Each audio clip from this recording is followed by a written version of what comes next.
लेकिन पूछताछ भी करूंगा पहले आपके बारे में।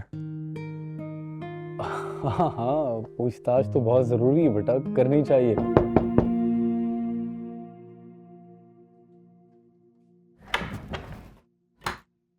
अस्सलाम वालेकुम मम्मी। वालेकुम सलाम। टेस्ट कैसा गया? बहुत अच्छा गया, better than my expectation. Very good. सारा दिन दुआएं करती रही। चलो।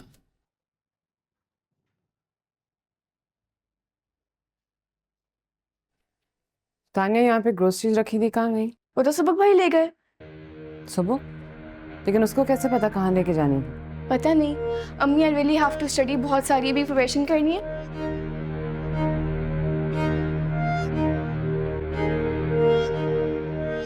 बाबा, आपने तो नासिर के होने वाले बच्चे के आगे मेरे बच्चे को इग्नोर ही कर दिया है। आप हो या मामा हो, सबको नासिर के होने वाले बच्चे की फिक्र है। मेरी और मेरे बच्चे की फिक्र तो है ही नहीं किसी को। बिल्कुल परवाह है हमें जावियार की बेटा, क्यों परवाह नहीं है? मगर देखो, तुम भी इज्जत से बात किया करो, सही है ना? इस तरह नाम ले लेके बात मत किया करो, ठीक है? भाभी है वो तुम्हारी बेटा। बाबा, आप देखें ना कि नासिर किस तरह से मेरे साथ पेश आता है तो आपको पता चले। उसे तो अपनी बीवी के अलावा कोई दिखता ही नहीं है। और आपको पता है, उसने वो पैसे जो आपने मेरे लिए भिजवाए थे वो सब इस्तेमाल कर लिए। बाबा, अब से आप मेरे अकाउंट में पैसे भिजवाया करें, ऐसे नहीं चल सकता। बेटा देखो, बात को समझो, इस वक्त यहाँ पे भी हालात जो है ना, उनका कुछ पता नहीं है, सही है ना? मेरा कॉन्ट्रैक्ट रिन्यू होता है नहीं होता इसका भी कुछ पता नहीं है। मैं तो अपने कॉन्ट्रैक्ट के लिए बेटा बहुत परेशान हूँ। देखो, अगर तो मेरा कॉन्ट्रैक्ट रिन्यू नहीं हुआ, हो सकता है मुझे पाकिस्तान वापस आना पड़े। पर ऐसी कंडीशन में मैं तुम्हें अलग अकाउंट में पैसे कैसे भेजूं बेटा? बाबा, मैंने तो आपसे इतने पैसों की डिमांड ही नहीं की, आप तो मुझे ऐसे जता रहे हैं। नहीं बेटा, मैं आपको जता नहीं रहा हूँ, मैं सिर्फ समझा रहा हूँ। मैंने पूरे घर की जिम्मेदारी सर पर लेनी है बेटा, सिर्फ एक बंदे की जिम्मेदारी नहीं है मेरे सर पर, पूरे घर को लेकर चलना है साथ में। आप अपने बेटे, बहू और पोते की फिक्र करें। मेरे और मेरे बच्चे की तो खैर है, मैं खुद देख लूंगी।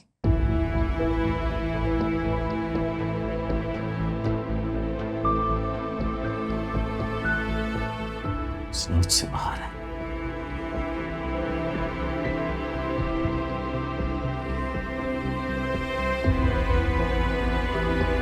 तो उसमें तो बहुत टाइम है अभी। अच्छा बच्चे, मेरे कोई गेस्ट आए हैं ज़रूरी, तो मैं तुमसे बाद में बात करता हूँ आराम से। हाँ, परेशान होने की ज़रूरत नहीं है। ओके, खुदा हाफिज़।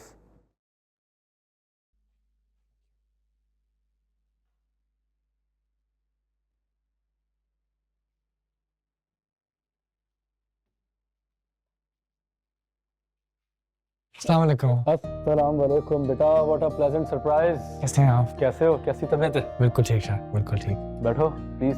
गफ़ार भाई, खाना लग रहा है ना? जी जी। तो बस ठीक है, हम लोग साथ खाना नहीं खाएंगे। नहीं, खाना मैं बस बैग्स देने आया था। अच्छा, चलें गफ़ार भाई, बैठो बैठो प्लीज़ बैठो। क्या बेटा, तुम लोग क्यों शर्मिंदा कर रहे हो मुझे? मैंने तुम्हारी अम्मी से कहा भी था कि अब अगर सामान गलती से चला गया है तो उसको भिजवाने की ज़रूरत नहीं है। अकेले सारी चीज़ें मैं अपनी अम्मी को दिला सकता हूँ, इसमें से कुछ भी ऐसा नहीं है जो मैं उनको नहीं दे सकता। मुझे बिल्कुल पता है कि आप ये सामान दिलवा सकते हो। मेरा कहने का मकसद ये था कि इस सामान में ऐसी कोई कीमती या एक्सपेंसिव चीज़ नहीं है कि जिसे लौटाने के लिए आना पड़े। समझ रहे हो ना? बस अम्मी ने खुददारी सिखाई है, पूरी ज़िंदगी खुददारी से ही पाला है। चीज़ें कम खा ली, कम पहन ली, लेकिन कभी सर झुका के किसी से कोई चीज़ मांगी नहीं, तो आज भी। और इस सामान अम्मी के लिए एक एहसान की तरह है, जो उनकी गर्दन झुकाएगा, मतलब हमारी गर्दन झुकाएगा, तो इसलिए। चलो ठीक है, कोई मसला नहीं है। असल में बेटा, मुझे पता नहीं था कि ये मामूली सामान भी किसी को एहसानमंद कर सकता है। लेकिन कोई बात नहीं, मैं बिल्कुल भी आर्ग्यू नहीं करूँगा, ले आयो तो रख लूँगा। हाँ, अलबत्ता तुम्हारा सामान हमारे कुक ने इस्तेमाल कर लिया है, कोई मसला चलिए माजर। कोई मसला नहीं।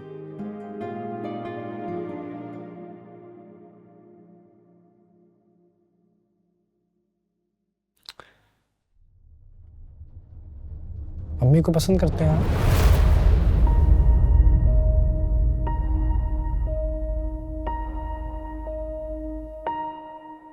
उससे शादी करना चाहते हैं? किसने कहा ये तुमसे?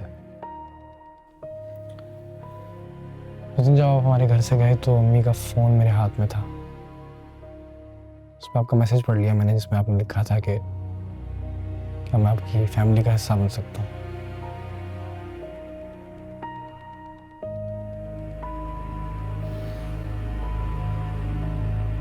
चलो, अब अगर बात खुल ही गई है तो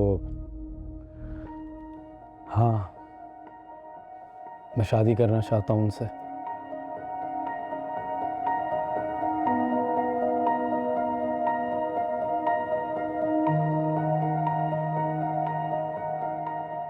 अम्मी ने क्या बोला है इस बात पे? She refused multiple times. कब से जानते हैं आप अम्मी को? बहुत सालों से बेटा, जब आप पैदा भी नहीं हुए थे तब से। वो पहली लड़की थी जिससे मुझे मोहब्बत हुई थी। हाँ, अब शादी क्यों नहीं हुई वो शायद हमारी किस्मत में नहीं था। अलबत्ता अगर किस्मत दोबारा मौका दे रही है मुझे तो मैं पूरी कोशिश करूँगा और कर रहा हूँ। इनफैक्ट मैं इस सिलसिले में बात करने के लिए तुम्हारी नानी और तुम्हारे मामू के पास भी गया था, लेकिन अब मुझे एहसास हो रहा है कि तुम्हें यहाँ देख के ऐसा लग रहा है कि मैंने गलती की, मुझे डायरेक्ट तुमसे ही बात कर लेनी चाहिए थी। मैंने पहली बार आपको कुछ दिनों पहले अम्मी के साथ बैठे हुए देखा था। अपनी माँ को मैंने कभी किसी के साथ इस तरह बैठे हुए नहीं देखा। काफ़ी दिन मैं उस मंजर के बारे में सोचता रहा, उसको झटकने की भी कोशिश की अपने दिमाग से। मैं सोचना ही नहीं चाहता था कि मेरी अम्मी की ज़िंदगी में कोई कमज़ोर लम्हा आ सकता।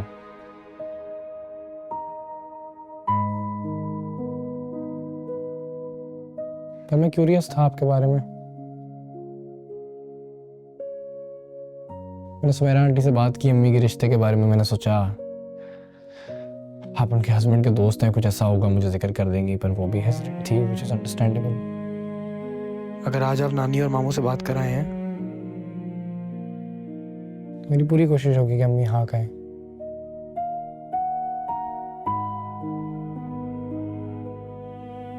और मैं सपोर्ट करूंगा आपको।